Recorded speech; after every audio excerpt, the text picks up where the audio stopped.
Exercise 1.1 second sum true or false. The first one வந்து 0 is the smallest rational number அப்படின்ட்டு இருக்காங்க. So 0 தான் இருக்கிறதுலே சின்ன ரேஷனல் நம்பர் அப்படின்னு. ஸோ இப்போ நம்பர் லைனில் எழுதுகிறோம். 0க்கு ரைட் சைடில் எல்லாம் 1 2 3 4, 0க்கு லெஃப்ட் சைடு எல்லாம் -1 -2 -3 இப்படின்னு லெஃப்ட் சைடு எல்லாம் குறைஞ்சிக்கிட்டே போகும், ரைட் சைடு எல்லாம் இன்க்ரீஸ் ஆகிட்டே போகும். ஸோ லெஃப்ட் சைடில் குறைஞ்சிட்டே போகுதுன்னா அப்போ இன்னும் நம்பர் வந்து குறைஞ்ச நம்பர் 0வோட குறைஞ்ச நம்பர் இருக்குது அப்படின்னு அர்த்தம்.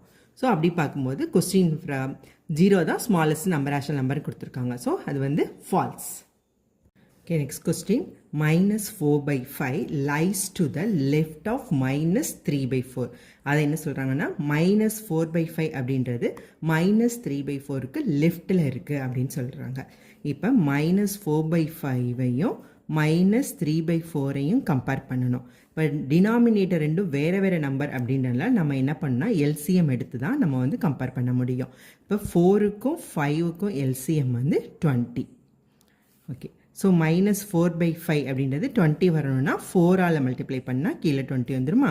அப்போ -16/20. -3/4ன்றது 4 வந்து 5ஆல் மல்டிப்ளை பண்ணால் 20 வந்துடும். ஸோ -15/20. ஸோ -4/5 வந்து எதுனா -4/5ஓடது, இது வந்து -3/4ஓடது. இப்போ நம்பர் லைனில் எழுதலாம்.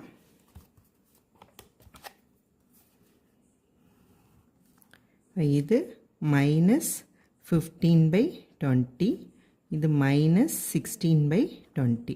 ஏன்னா லெஃப்ட் சைடு வந்து ஸ்மால் நம்பர், ரைட் சைடு வந்து பெரிய நம்பர் இருக்கணும். ஸோ இது வந்து லெஃப்ட், இது ரைட்.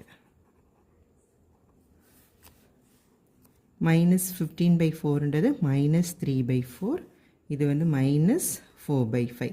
ஸோ -4/5ன்றது -3/4க்கு லெஃப்ட் சைடில் தான் இருக்குது. ஸோ த ஆன்சர் வந்து true. Next question. -19/5 is greater than 15/-4. அதாவது -19/5ன்றது 15/-4ஓட கிரேட்டர் நம்பர். இது ட்ரூ ஆர் ஃபால்ஸான்னு கேட்டிருக்காங்க. ஓகே, இப்போ நமக்கு அப்படி கண்டுபிடிக்கலாம்னா இப்போ மறுபடியும் டினாமினேட்டர் ரெண்டு வேறு வேறு நம்பராக இருக்கனால நம்ம மறுபடியும் எல்சிஎம் தான் எடுக்கணும். ஸோ 5க்கும் 4க்கும் எல்சிஎம்னு லாஸ்ட் சம்லேயே பார்த்தோம் 20. இப்போ -19/5 அப்படின்றத 5னா 4ஆல் மல்டிப்ளை பண்ணோன்னா 20 வந்துருமா? ஸோ -76/20. அடுத்து 15/-4 இன்ட்டு 5ஆல் மல்டிப்ளை பண்ணால் 20 வந்துடும். So 75. So -75/20.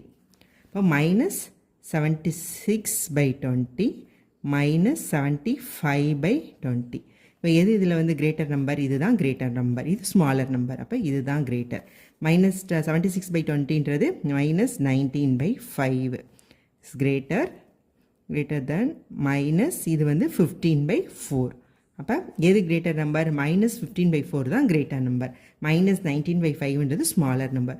So the answer is falls.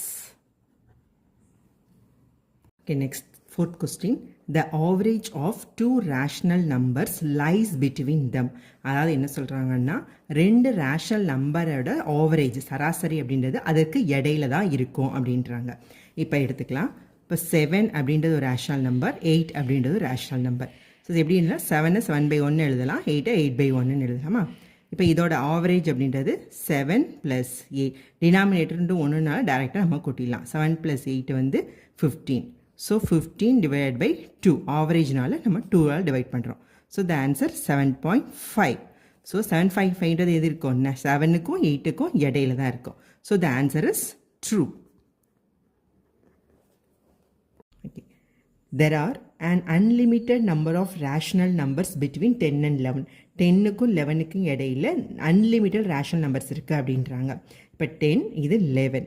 இது 10க்கு 11 10 பார்ட்ஸாக நீங்கள் பிரித்து 1/10 2/10 3/10 அப்படின்னும் பிரிக்கலாம். இதே 10 11 20 பார்ட்ஸாக பிரித்து 1/20 2/20 3/20 அப் டு 19/20 11 கொண்டு வரலாம்.